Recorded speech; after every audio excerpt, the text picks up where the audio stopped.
a lot of text for the SAT, and they expect you to solve this in under a minute 30. Okay, let's go ahead and give it a shot. So what we're going to be doing is we're going to be using a technique called SQ3R. This will help us understand and read it so that we only have to read this passage just once.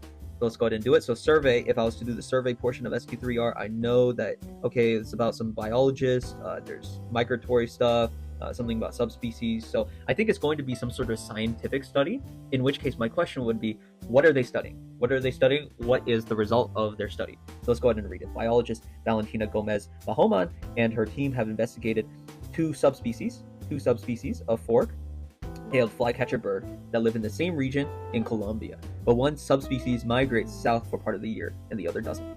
The researchers found that due to slight differences in feather shape, the feathers of the migratory fork-tailed flycatcher males make a sound during flight that is higher pitched than that made by the feathers of non-migratory males. So it's higher pitched than by non-migratory males.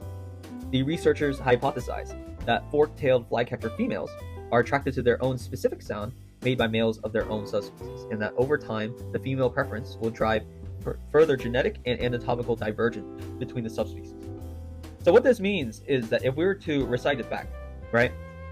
Basically, you have a couple of migratory males, non-migratory males that have different types of feathers, and the females are attracted to the ones of their own feather shape, or that make the sound that they like, right?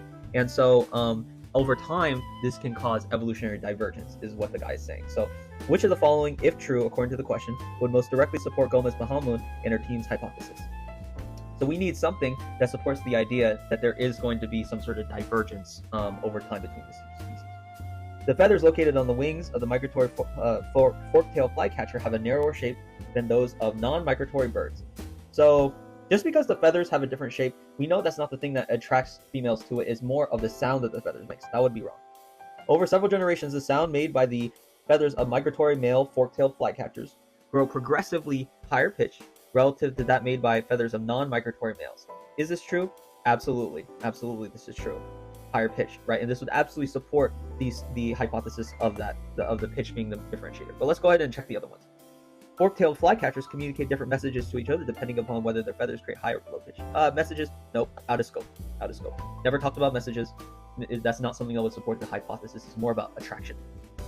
The breeding habits of the migratory and non-migratory fork-tailed flycatchers remain generally the same over several generations. So this one doesn't really talk about the sound being the main differentiator in terms of attraction, therefore this is wrong. So the answer choice is going to be answer B.